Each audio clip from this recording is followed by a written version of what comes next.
Flo Rida, it's nice to see you this morning. Tell us how this relationship came about and what's now at stake.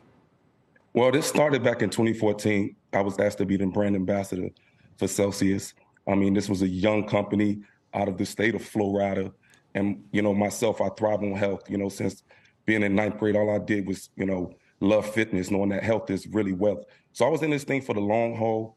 And basically, when it came down to getting compensated, it was a time during the pandemic where I got a chance to really sit back and check out all my business. And in this one in particular, I checked it out. They were telling me that, one of the products that I was endorsing wasn't selling. And then I got a chance to really look at it, and I was doing more than well.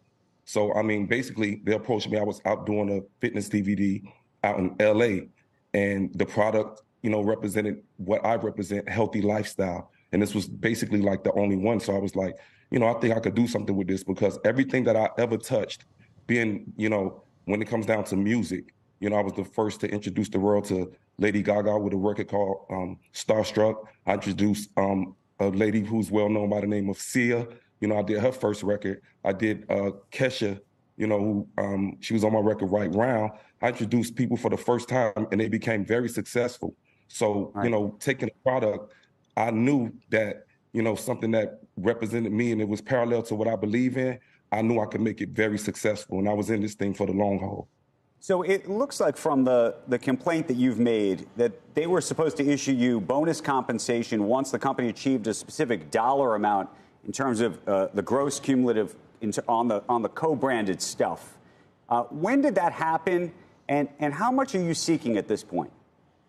Am I right? It's man, I was once told, just joining the company and, seeing, how my success was, and then taking the product that, can be very disruptive, that, this would be a product that could possibly make me a billionaire, because this product, has done, over tens and tens of millions of dollars since I've joined the company. I'm talking about the likes of Doja Cat. She's doing interviews. You catch her saying, "This is Flo's drink." You catch Khloe Kardashian saying, "Flo, I like that drink that you're drinking, and I always knew that you represented a healthy lifestyle. I want to test the drink out." So sent her some cases. Right. She promoted this thing for free. I'm talking about, I'm an international star, so I'm the reason why you see this product in Dubai. I'm the reason why you see this product in Asia. I'm the reason why you see this product in 7-Eleven. There's people that came to my shows and seen me performing off my performance alone. They seen the passion and believed in, if Flo's going to touch something, I see that he's going to go all the way with this. So, I mean, right. The evidence is there. Hey, John, and if you want, you want some specific numbers here in terms of how much money's at stake, and also have they entertained settlement talks with you? I mean, what's the state of play here? So look, you have to understand the company stock was $1 or less when Flo got involved. It was a local company. He's here in Miami. He was already an international icon. This is a small local company. He believes in this product. The stock is now on some days over $100, and there's 750,000 shares at stake. So there's a lot of money at stake in this, $75 million. And so the question is, were the benchmarks met? And you've got this, small local company that's now a $1 billion company. And, the evidence shows it's Flo Rida's was a critical part of that. Hey, John, from what I've read on this, it sounds like the contract had some ambiguities in it, that it was maybe not tightly written. Is that the case? And is that where you plan to really focus on this lawsuit?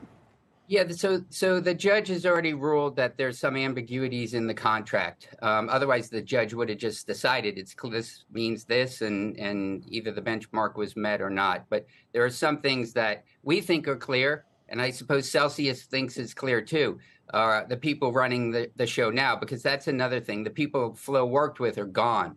He trusted them; they were family in his mind. But a lot of those people are gone. So the people now, they think it's clear. So the judge says it's ambiguous, but, what is a unit? You got to sell a certain amount of units. What is a unit?